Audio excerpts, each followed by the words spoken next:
All right, so in tonight's video, we're talking about how has globalization changed international and European society. So most of what we're actually going to be talking about tonight is actually going to be things that are kind of common sense to you already, because it's really about the world that you're currently living in or that, very recent past. So the first question is, how has the digital age changed the economy? So the internet and the deregulation of finance systems has had a huge impact on international trade. And this has allowed economic activity to flow very quickly across national borders. And so as a result of that, we've gained new centers of the global economy. So for instance, London,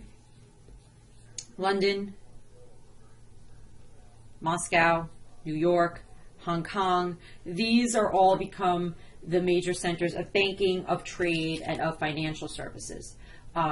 They're the centers of stock markets, insurance companies, communication conglomerates, energy and legal firms, and this is extended way beyond the nation state. So these companies, because these multinational companies functioning in multiple states, they've essentially kind of almost transcended, in some ways, the nation state. And we just see that today commerce is very international. Even just on simple things like doing Etsy and eBay, you can easily buy stuff from people on the other side of the world, and that's just on a very small scale. So we're seeing multinational corporations beginning to flourish. So Siemens is a huge engineering company out of Berlin and Munich. They have a huge holding in energy, construction, healthcare, financial services, and industrial production. And then Vivendi is a French company. It's a media and telecommunications company. So the world essentially is becoming much more diversified. Focusing more on that one than this one. Much more diversified. As a result, in addition, entertainment is more diversified because of cable TV and DVDs. So we can watch, TV shows from all over the world, and people from all over the world can be watching American TV shows, and everything gets to kind of just be, especially now, not even DVDs, moving even further beyond that, streaming and Netflix and Hulu and all these other different things. So the internet has really changed a lot of things in the world. Email and texting has completely changed the way people communicate. The internet has led to the exchange of consumer goods. It's the way information is spread around the globe. It's a source for many for their entertainment. What's happened, though, because we're seeing these close connections between national economies, it's made the world very vulnerable to economic downturns. So, for instance, in 1997, there was a banking crisis in Thailand, in Indonesia, South Korea, and Japan. This led to a decline in prices for petroleum and gas that hurt Russia. That led to inflation. It led to bank failures, collapse of Russian stock markets, and then that spread to Latin America. It's just the world is so interconnected. In 2008, we, of course, had the global recession crisis in the U.S., in the housing market and the financial system, and this led to one of the worst economic crises since the 1930s. I was in Australia when some of these things started to happen, and it made the news everywhere in Australia because housing prices in the United States are falling. That's going to affect everybody else's economy because the economies are just so interconnected. So in 2008, one of the problems was the U.S. government spent massive amounts of money to try to fix the economy. The idea was it's this age-old debate between liberals and conservatives, or in our country, the Democrats and the Republicans. Should the government be allowed to self-regulate? Should the economy be allowed to self-regulate and fix itself out of these massive economic downturns, or do you need the government there as an agent to create jobs and to stimulate the economy? Which one does it better, the private sector or the public sector? And this is the debate that still goes on today, and this was something that was in the forefront of what to do when the global recession hit in 2008. So the U.S. government, like I said, spent a lot of money to try to fix the economy. The recession spread through Europe into Iceland. So in Iceland in October of 2008, their currency and banking system collapsed. Countries like Latvia had to make deep cuts in their government spending. By 2010, Great Britain was really hugely into debt. Spain, Portugal, Greece are close to bankruptcy. Think about it with all of the things we're hearing about the Greek debt crisis. So in May of 2010, the Greeks tried to raise consumption taxes and reduce spending on public pensions to try to get a 110 billion euro bailout from the EU and the International Monetary Fund. And then we see that, just recently there was a whole other round of bailouts for Greece. So here you could see slower growth as fallout deepens. So this is talking about current projections in the world from 2006 to 2009. And you could see how everything was kind of going down. So let me tell you, it was quite a job, messy. I had to quickly clean it out, fumigate it, dress it up, and then prop it up before they went completely rotten on me. And it's Bear Stearns. So the idea that the U.S. government bailed out all these large banking firms. So this was what happened in 2008. All of these stock markets basically crashed in London, New York, Frankfurt, Hong Kong, Tokyo. And this created a lot of upheaval in places like Greece. So how has globalization changed life for the Europeans? So we have low labor costs because former Eastern Bloc people from South America, people from East Asia are eager to take a lot of these jobs at lower costs. This encouraged the outsourcing of labor, and we start to see manufacturing moving out of Europe, like it moved out of the US, to these areas. And we start to see what's referred to as a neoliberal free trade policy. Now, when we're talking about neoliberalism, this goes back to what we were talking about in AP World on Monday, and the ideas of Adam Smith and the 19th century liberals. So when we're talking about a neoliberal, we're talking about those types of liberals who wanted free trade policies. They wanted to lower tariffs, and they wanted it to be less expensive to manufacture in the developing countries, and then so they could sell it to the West and make a profit.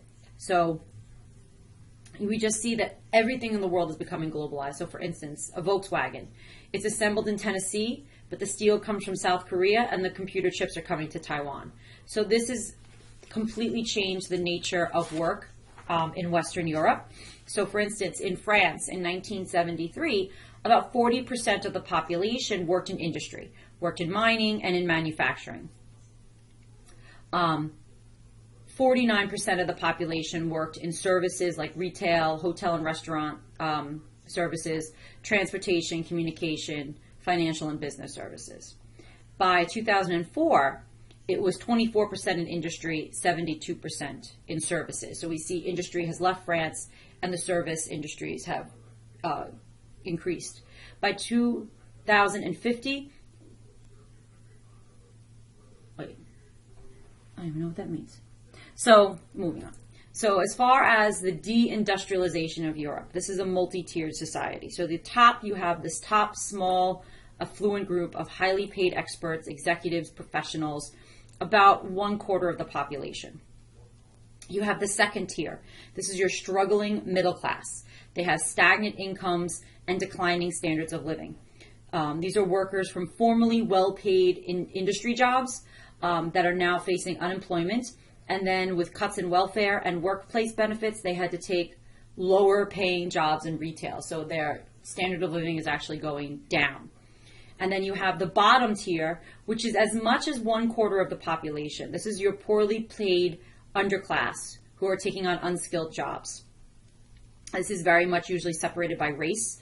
So your recently arrived immigrants are having trouble finding jobs, so they become this bottom tier.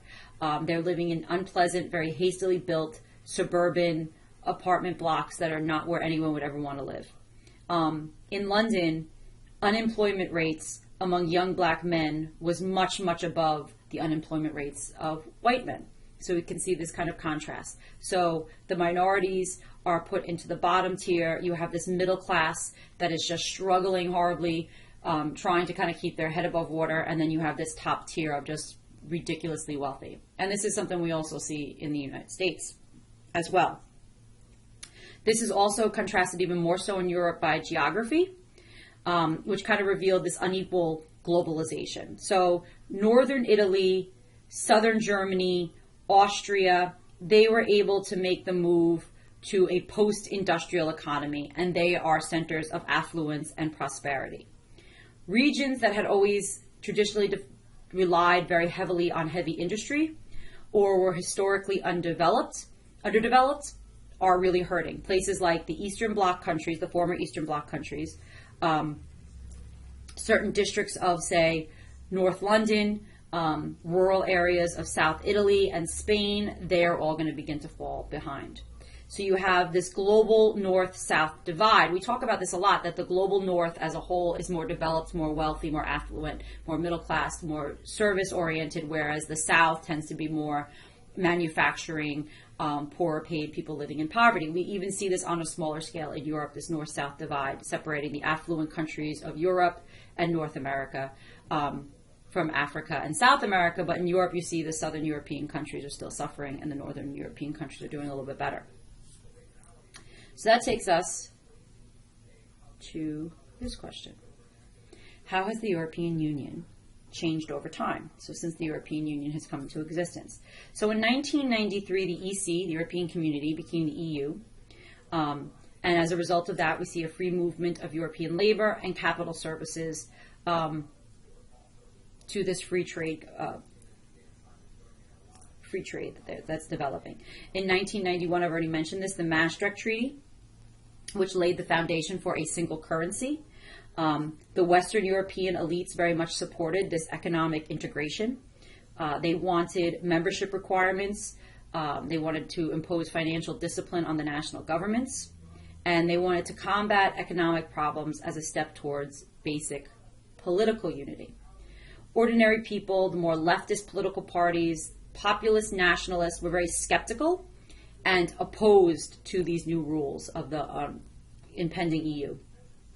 They resented the growing bureaucracy that was being built in Brussels. Brussels is where the European Parliament is, which was trying to impose common standards. And they felt this undermined national practices and unity.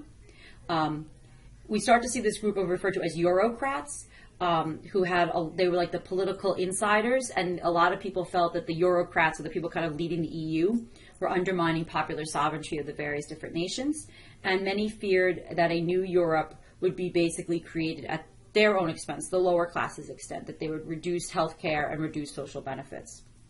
When put to public ratification, the Maastricht Treaty only passed very marginally, because the big questions were what to do with the post-communist Eastern European states, what to do with a country like Turkey. Can there be true unity with 25 to 30 members? How do you actually forge some sort of common identity? Does the EU stay linked to the US and NATO, or do they develop their own independent military defense? So these were a lot of questions that were being put into question. And so as you can see, this is the European Parliament in Brussels. So this is who's on, who's off the EU bandwagon. So Great Britain doesn't adopt the EU, the Euro. Denmark doesn't adopt the Euro. Sweden does not adopt the Euro. But kind of some of the countries that originally were not willing to adopt it, because a lot, like I said, feared what it was going to do to national sovereignty. So on January 1st, 2002, the Euros replaced the currencies in the Eurozone. For some, it did build up confidence. It increased willingness to accept new members, because the Euro at the beginning very much was a success. On May 1st, 2004, the EU began admitting former Eastern Bloc nations. So by 2007, there was 493 million people living within the EU. And there was 27 countries that had become members of the EU. So this shows, though, what's starting to happen. So at the beginning, the EU was a success. If you look at the first couple of years of it, or it's on an upward track. This is 2009, but there's some spikes even in 2009. But if you look, there's this upward trajectory, which has since begun to fall. So in June of 2004, there was a new EU constitution that was created that set up a president, a foreign minister, and it created a voting system weighted to different populations. So the more population, the more voting weight you had. And this was a more centralized federal system. Each state had veto power of taxation, social policy, and foreign affairs. but it did not get the unanimous support that it needed to take into effect. Many feared the losing of sovereignty and cultural identity, and they felt that this outweighed the benefits of a more united Europe. So in 2007, the Constitution was rejected. It was replaced with something called the Treaty of Lisbon. And the Treaty of Lisbon streamlined the bureaucracy and reformed the political structure. And in November of 2009, the Treaty of Lisbon was ratified by all of the member states. You could see here some people kind of protesting this further integration of Europe. Some people were supporting the idea of the Lisbon Treaty. Some people were not supporting the idea of the Lisbon Treaty, felt that this was bad for workers. So that takes us to the last question. How have supranational organizations also led to global integration? Organizations like the World Bank and the IMF, which is the International Monetary Fund, these were established after World War II to rebuild a war-torn Europe. And what they were supposed to do was, and eventually what they do today, is they provide loans to the developing world. And the funding comes from donations primarily from the U.S. and Western Europe. And they extend loans on the condition that the recipient countries adapt free trade, deregulation, and neoliberal economic policies. And some critics of this feel that this, yes, it's giving money to the developing world to help develop them, but it's also putting them at the mercy of the more developed countries and allowing the more developed countries to basically take advantage of them. After the 1990s, the World Bank and the IMF played roles in shaping economic and social policy in the former Eastern Bloc. So the WTO, or the World Trade Organization, was based in Geneva, Switzerland. That's where its headquarters was. And this is one of the most powerful of these supranational financial institutions. It sets the trade and tariff agreements for over 150 member countries. It helps manage a large percent of the world's import-export policies and promotes these neoliberal policies. NGOs are non-government organizations. Some are going to act as lobbyists, to conduct international activities. This is actually the number of people living in extreme poverty today, which means less than $1 a day. And the number is in millions. So in Latin America and the Caribbean, you have 78 million. In Sub-Saharan Africa, 291 million. 522 million in South Asia. 278 million in the East Asian and Pacific. So this is how the International Monetary Fund is expected to work. So they have the World Bank and the WTO kind of coordinating, consulting with them, regular society, the private sector, various different forums consulting with them, the G20 and the G7, which are the 20 most wealthy countries in the world, and the 7 most wealthy countries in the world, and national governments are all kind of playing a role in the IMF. So this is kind of like, give us access to your resources and cheap labor and we'll bail you out. So it's kind of like, is this really something you want to agree to? So the WTO, like I said, was based in Geneva, Switzerland. And then also you have a lot of these NGOs acting as lobbyists, conducting international activities. Groups like Doctors Without Borders, Greenpeace, Oxfam, and Oxfam's mission is to eliminate famine, disease, and poverty in the developing world.